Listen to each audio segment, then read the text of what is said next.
বিবি বলেন স্বামী রে, স্বামী রে, আমাদের তো কোনো ধরনের কাপড় নাই, ও স্বামী গো কোন কাপড় দিয়ে আমরা নামাজ আদায় করব? হযরতে আব্দুল্লাহ আনসারী বলেন বিবি রে, তুই সবর কর, সবর কর, আমার আল্লাহ সবকিছু বাস করে দিবে। আজকে হয়তো আমরা মুসলমান, আমাদের সুটকেসের মাধ্যমে কাপড়, আমাদের আলমারির মাধ্যমে কাপড়, তারপরে কিন্তু আমরা নামাজ আদায় করি না। জোরে বলার কথা ঠিক কিনা? তারপরেও কিন্তু নামাজ আদায় করি না রে বাবা রে। বাবা গো, বড় দুঃখের সাথে বলতেছি রে বাবা, আজকে মুসলমানের এত নির্যাতন কেন রে বাবা? এটার কারণ একটা, আমরা নামাজ আদায় করি না। নামাজ যদি আমরা টাইম মতন আদায় করি, আমার নবী বলেছেন তোমাদের দুনিয়ার কোনো ধরনের আপদ বিপদ তোমাদেরকে পাইবে না। হযরতে আব্দুল্লাহ আনসারী রাদিয়াল্লাহু তাআলা আনহু বিবিকে ডাক দিয়ে বলে, বিবি রে, বিবি রে, চল আমরা আজকে থেকে 5 ওয়াক্ত নামাজ আদায় করব।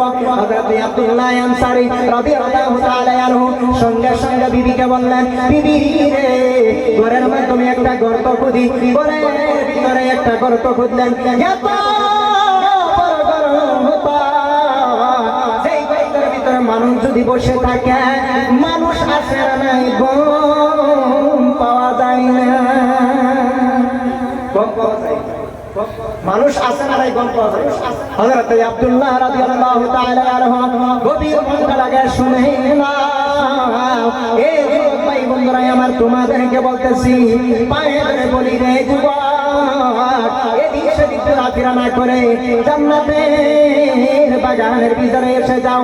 জান্নাতের বাগানের মাধ্যমে বসে আমার আল্লাহ তাআলা কয়, তোমাদেরকে আমি আল্লাহ গো এমন একটা জান্নাত দান করবে, যেই জান্নাত এত দামি রে দামি, এত দামি, পৃথিবীর জমিনটাকে, পৃথিবীর জমিনটাকে 70 বার যদি বিক্রি করা হয়, সেই জান্নাতের একটা ইটের দাম হবে না।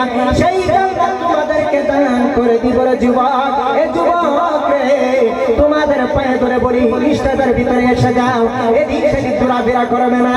আমার আল্লাহ হায়াতের মালিক, এরকম হইতে পারে তুমি সেই বাইরে ঘোরাফেরা করতে চাও, আমার আল্লাহ তোমার কাছে আজরাইল পাঠাই দিতে পারে কি পারে না? পারে কি পারে না? পারে না গো। তাহলে এদিক সেদিক ঘোরাফেরা করা যাবে না। যদি আমরা কোরআনের আলোচনা শোনার পাশে পাশে যদি আমাদের রূহটা উড়াল দিয়ে চলে যায়, আমার নবী বলেছেন, ও যুবক শুনে রেখে দাও, কোরআনের মাহফিলে যদি তোমার রূহটা উড়ে যায়, আমার দয়ার নবী বলেছেন তুমি মরতে দেরি হবে গো। আমার নবীজি বলেছেন তোমাকে আমার আল্লাহ জান্নাতে দিওয়া দেরি করবে না। জোরে বলেন সুবহানাল্লাহ। এখানে যদি আমরা মৃত্যুবরণ করি, আমার নবী বলেছেন তুমি মৃত্যু বরণ করা দেরি হবে আর তোমাকে জান্নাতে দিওয়া দিতে হবে না। সুবহানাল্লাহ। এই যে কত বরকতময় জলসা, কত বরকতময়। হযরত আব্দুল্লাহ আনসারী রাদিয়াল্লাহু তাআলা আনহু বিবিকে ডাকিয়া বলেন, বিবি রে, ও বিবি রে, ও বিবি রে, চলো চলো চলো চলো, ওই গর্তের ভিতরে তুমি বসে থাকবা আর আমি মসজিদে নববীর মাধ্যমে নামাজ পড়ার জন্য যাইব। হযরত আব্দুল্লাহ আনসারী রাদিয়াল্লাহু তাআলা আনহু মসজিদে নববীর মাধ্যমে নামাজ পড়ে, সঙ্গে সঙ্গে সালাম ফিরানোর সঙ্গে সঙ্গে হযরত আব্দুল্লাহ আনসারী সঙ্গে সঙ্গে ঘরের দিকে রওনা করে। এ যুবক রে, তোমাদেরকে বলতেছি, উনিও তো একজন যুবক সাহাবী ছিলেন, হযরত আব্দুল্লাহ আনসারী রাদিয়াল্লাহু তাআলা আনহু দৌড়ে আসেন বিবির কাছে, বিবিকে নামাজ পড়ার জন্য কাপড় দিলেন।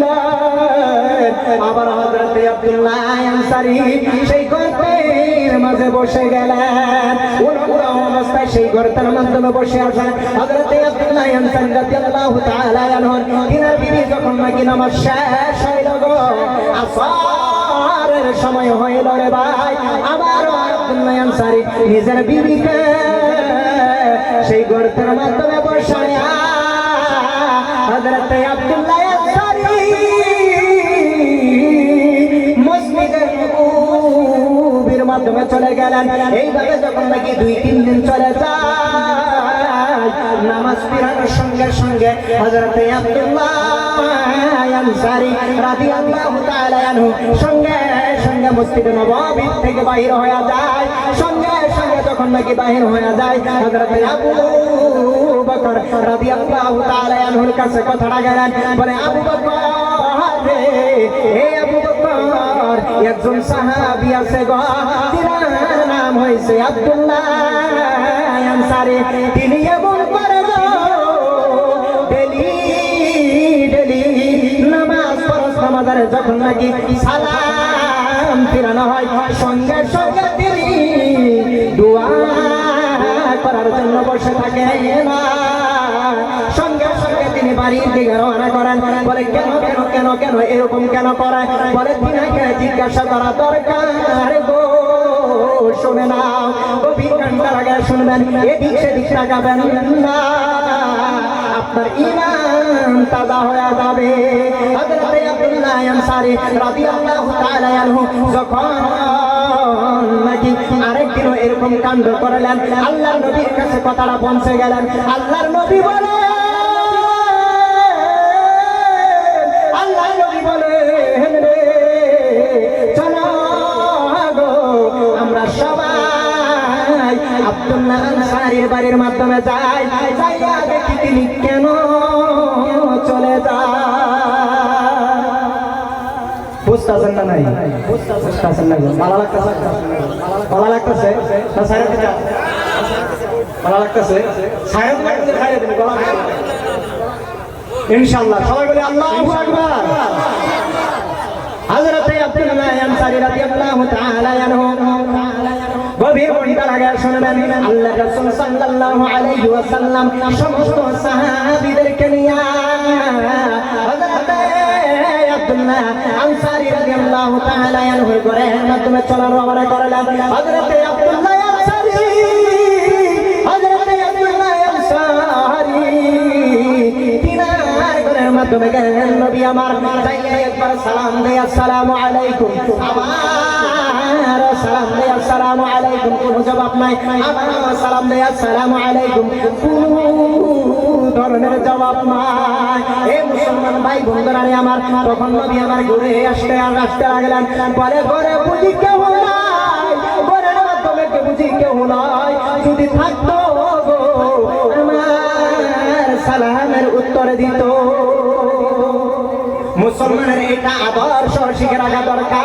আমার নবী বলেছেন, ও মুসলমান গভীর মনটা লাগায় শোনো, কোন যদি বাড়ির মাধ্যমে যাও, কোন বাড়ির মাধ্যমে যাওয়ার প্রথমে গেটের মাধ্যমে দাঁড়াইয়া তুমি আসসালামু আলাইকুম বলবা, জবাব যদি নাই আবার তুমি আসসালামু আলাইকুম বলবা, যদি জবাব নাই গো আবার তুমি আসসালামু আলাইকুম বলবা, যদি কোনো জবাব নাই তাহলে সঙ্গে সঙ্গে ওই বাড়ি থেকে তুমি রওনা করে নাও, কিন্তু বাড়ির সাথে দেখা করা যাবে না।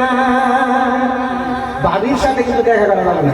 আমাদের আদর্শ ছায়া যদি গেলাম দেখলাম আসসালামু আলাইকুম, ছায়া দিয়ে ভাই ভাই বাড়ি আছে গো, ভাই নেই, ভাই নাই গো, তাহলে বাড়ির লোক দেখা কই না নাই। এই নবীর সুন্নাত হলে তিনবার সালাম দাও, সালামের উত্তর নাই তুমি ফিরে আসবে। যখন নবী আমার ফিরে আসতে লাগলেন, বাবা রে গভীর মনটা লাগায় শুনবেন, যখন নাকি নবী ফিরে আসতে লাগলেন, হযরত আব্দুল্লাহ আনসারী মনে মনে কাঁদতে লাগলেন। এ যুবক ভাই বন্ধুরা আমার, গভীর মনটা লাগায় শোনো শোনো রে। হযরত আব্দুল্লাহ আনসারী বিবিকে ডাকলেন, বিবি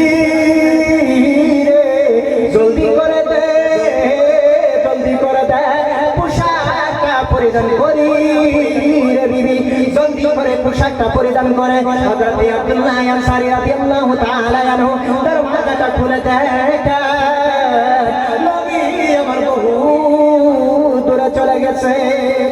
পিছনে পিছনে দৌড়তে লাগলেন। নবীকে কিভাবে লাগবে গো? হযরতে আব্দুল্লাহ আনসারী বিয়াদবি হয়ে যাবে, নবীকে ডাক দেয় নাই। পিছনে পিছনে কাঁদতে আসে আর যাইতে আসেন, কাঁদতে কাঁদতে কাঁদতে কাঁদতে গো হযরতে আব্দুল্লাহ আনসারী রাদিয়াল্লাহু তাআলা আনহু একবার অল্প জোরে কেঁদে ফেললেন। এমন সময় হযরতে আব্দুল্লাহ আনসারীর দিকে পিছন দিকে আমার নবী ফিরে ফিরে তাকাইলেন।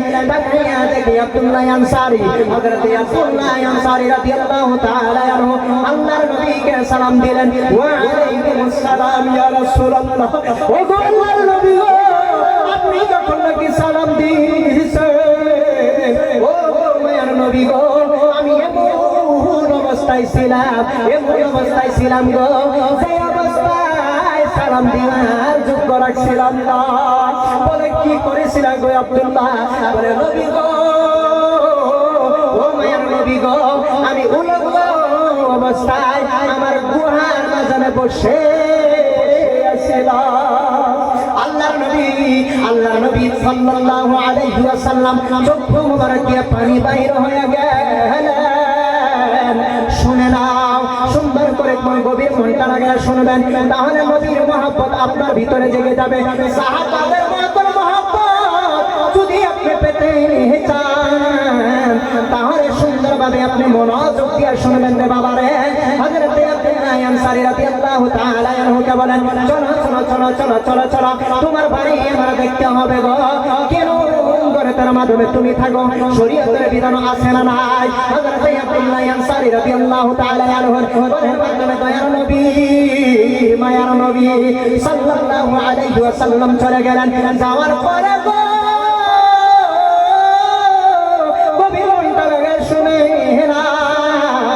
জেনে নাও, আল্লাহর রাসূল সাল্লাল্লাহু আলাইহি ওয়াসাল্লাম যখন নাকি হযরতে আব্দুল্লাহ আনসারী রাদিয়াল্লাহু তাআলা আনহুর ঘরের মাধ্যমে চলে গেলেন, ওই গর্তটা দেখে গো আল্লাহর নবীর চক্ষু দিয়ে পানি বাইর হয়ে গেছে।